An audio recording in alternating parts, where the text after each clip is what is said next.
All right. Welcome, everyone. Thank you for joining us today for the GSU School of Public Health webinar, specifically focused on provisional MPH status and just the things that students need to think about, things they need, policies about which they need to be aware, etc. So what we're going to do is I will go ahead and get started. First, I'm going to ask Denise to go through the beginning. Turn it over to you, Denise. Hello. What does provisional MPH status mean? Provisional students are permitted to enroll in up to 3 classes or 10 credit hours of MPH courses. Provisional students must complete the 3 classes or 10 credit hours within 1 calendar year or 3 semesters of the start of the provisional admission status. Provisional students must earn a B or better on the first attempt in the 3 MPH core courses that are taken. Once the provisional MPH student has completed all 3 core courses, provided these conditions are met, the student will be moved to full graduate status and fully admitted into the Master of Public Health program.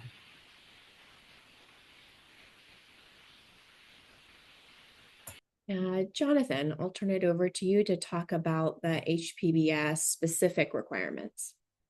Hello, everyone. My name is Jonathan, and I'm one of the graduate advisors in the School of Public Health, and I primarily oversee the health policy and behavioral sciences concentrations in the School of Public Health.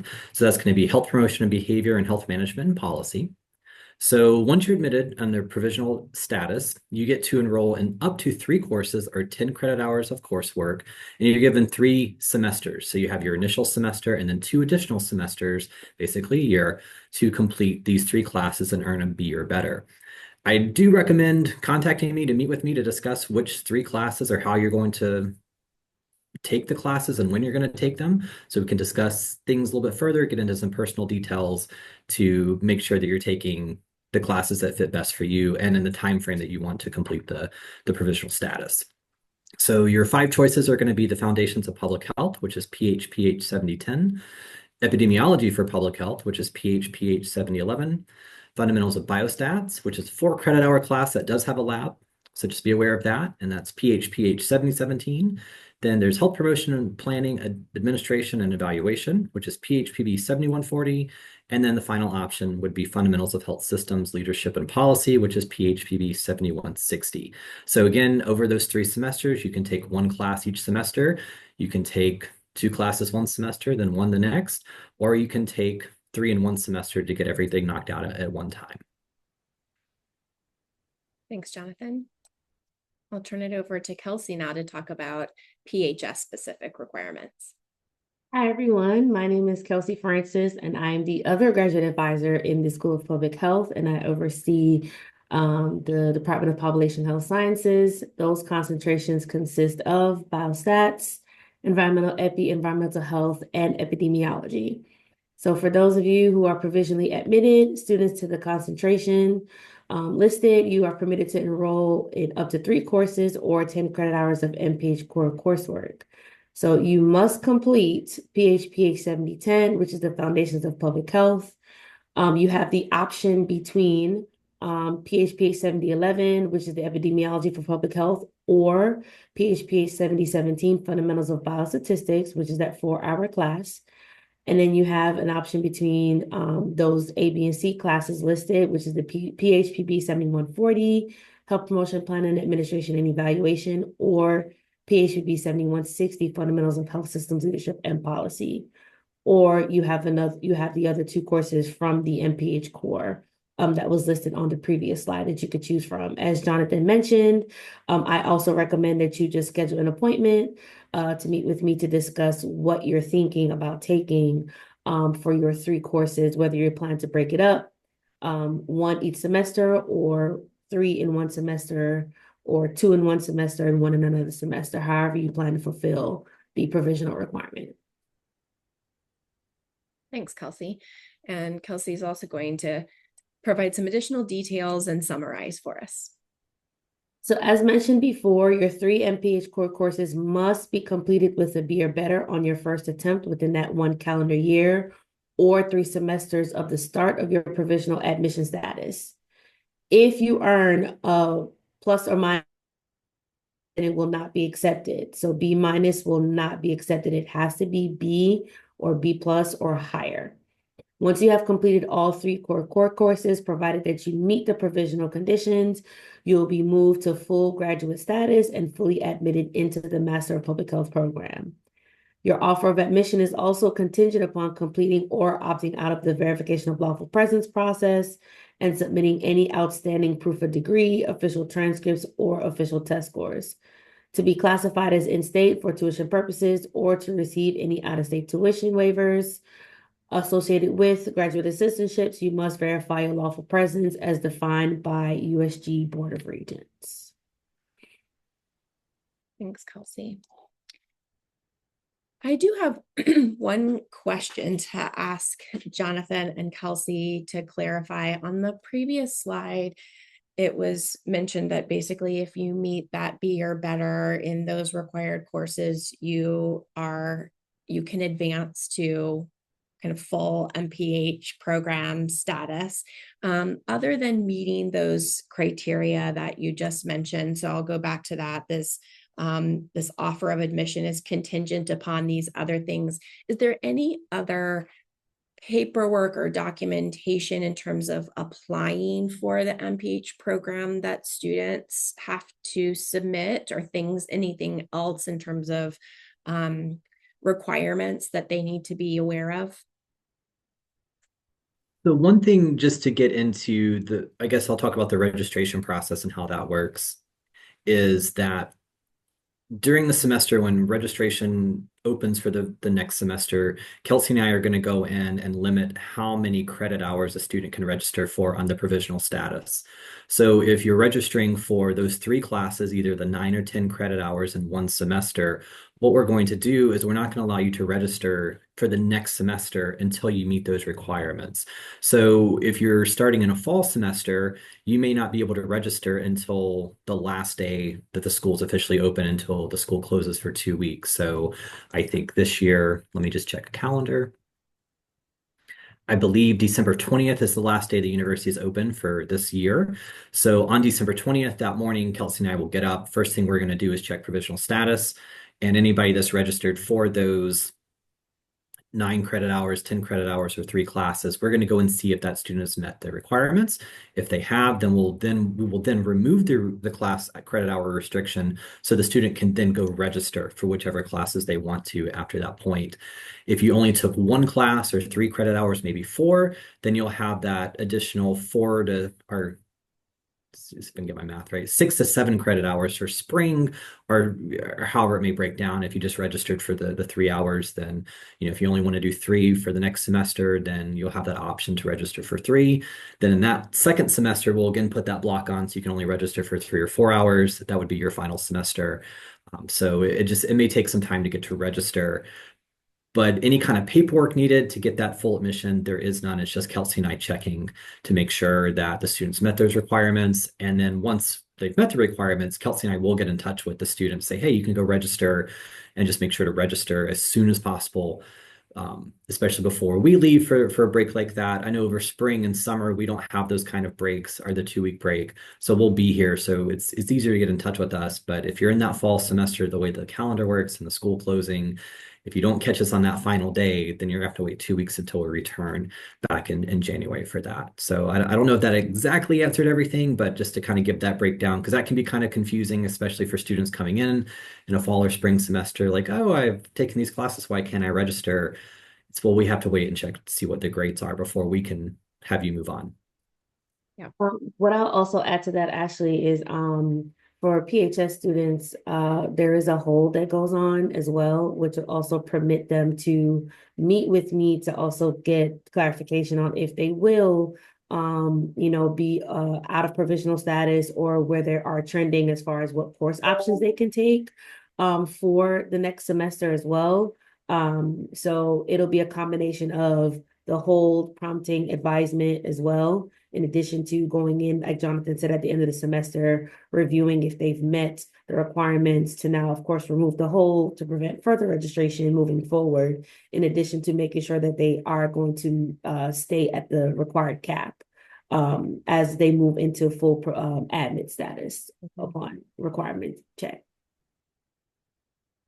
Yeah, that's helpful. And Jonathan and Kelsey, are there any other frequently asked questions from provisional admit students, that things that you feel they really need to know that we haven't covered already, or other points of confusion that you think come up a lot that we haven't already addressed that you want to make sure you highlight?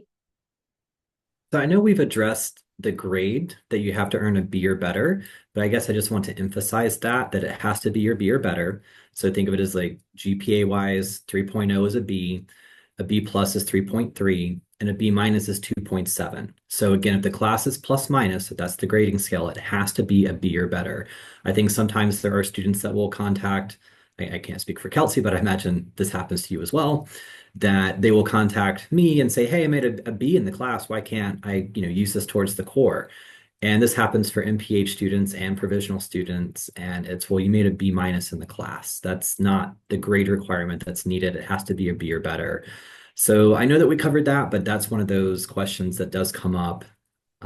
Unfortunately, it's not the B or better if it's a B minus or something lower. So just want to emphasize that. What I will add to that, that is a frequent question, but what I will add to that is for those students that check their degree works very often, it will tell you if the course was not accepted, if you got a B minus or anything lower than the B. So if it doesn't show on your degree works, even though you took the course, that it's not completed, that's your indication as well that you will need to retake the class to earn the B or better. I will also say this too, the requirement of completing it in 2 attempts, that, well, they will have that first attempt that they will have to meet for provisional as well. So there's a lot of different moving parts and caveats that they will have to meet. But we always suggest just meeting with us to make sure that they're going to stay in compliance with the provisional status. And then, of course, once they move into full MPH status, making sure they're in compliance with that for attempts as well. Okay. And so for students who do have to make another attempt, that second attempt for any courses still has to be within that 3-semester time frame, correct? Yes. Okay. It does. And one thing I was just thinking about too is sometimes students do have to withdraw from a class that are in the provisional status. And I would say that's definitely something to get in touch with Kelsey and myself about immediately if you know you need to withdraw before the midpoint comes up. So we can talk to you about what the next steps might be. Most likely is probably going to be submitting a petition to the department to see if you can continue with the provisional status even though you're withdrawing. Or maybe it's a full withdrawal from the entire semester. Maybe some kind of emergency has come up. Could be health issue, could be family emergency, whatever it may be. Definitely get in touch with us as soon as possible so we can go to the appropriate people in the department to discuss what is needed after that. Because that does happen from time to time. So just keep in touch with us over that.